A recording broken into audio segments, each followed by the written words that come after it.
Alors, 8 jours avant le gong des parrainages. Eh oui, 8 jours, ça approche. Vendredi prochain, 18h, il sera trop tard pour être candidat à la présidentielle. Christophe Jacubizine. Et vous nous dites ce matin que le Front National est toujours à la peine. Oui, et ça commence à devenir très inquiétant, Jean-Jacques, pour Marine Le Pen. Chaque jour, le Conseil constitutionnel reçoit environ 1 millier de formulaires remplis, qui lui parviennent soit par la poste, ou qui sont déposés directement par les candidats. Tiens, je vous ai apporté un formulaire, car montrez-moi. On en entend souvent parler, mais c'est très rare d'en avoir un entre les mains, car en principe, ils ne sont pas accessibles au grand public, mais aux seuls 42 000 élus habilités à les remplir. Voilà, c'est un conseil régional, là, région Haute-Normandie, une femme d'ailleurs. On va dire pour qui elle parraine. Alors en tout cas, chaque jour, le Conseil informe les candidats de leur décompte. Hier, Nathalie Arthaud, lutte ouvrière, est la première à avoir atteint le seuil des 500.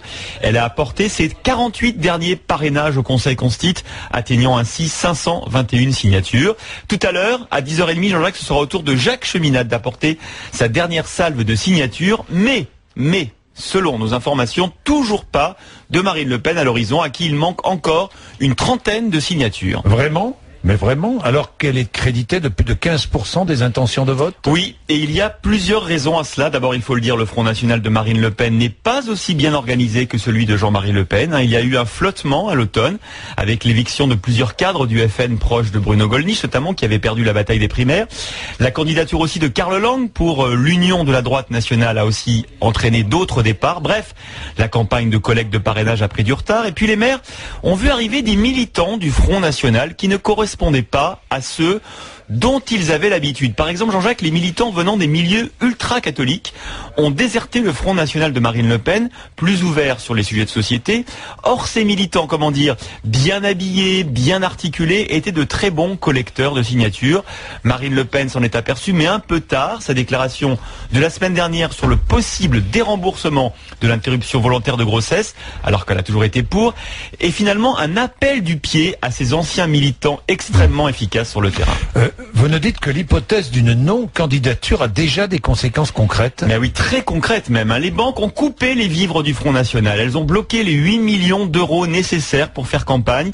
Or, 3,5 millions d'euros ont déjà été engagés par Marine Le Pen, financés sur fonds propres et avec l'aide du micro-parti de Jean-Marie Le Pen qui s'appelle le Cotelec, qui vient d'ailleurs de lancer un appel de fonds sur Internet. Marine Le Pen a aussi annulé plusieurs meetings, dont celui d'Auxerre qui devait avoir lieu dimanche prochain, et Clermont-Ferrand le 25 mars. La grande convention des 7 et 8 avril aussi à Lyon a été annulée. Elle sera réduite à un simple meeting. Mais ce serait un séisme politique en France, si Marine Le Pen n'est pas candidate. Bah évidemment, et comme vous le savez, on en a déjà parlé ensemble, l'Élysée estime que ce risque n'est pas le sien, que la loi est la loi, et que Marine Le Pen ne devra s'en prendre qu'à elle-même. L'Élysée a aussi demandé aux sondeurs d'étudier les conséquences d'une non-candidature de Marine Le Pen.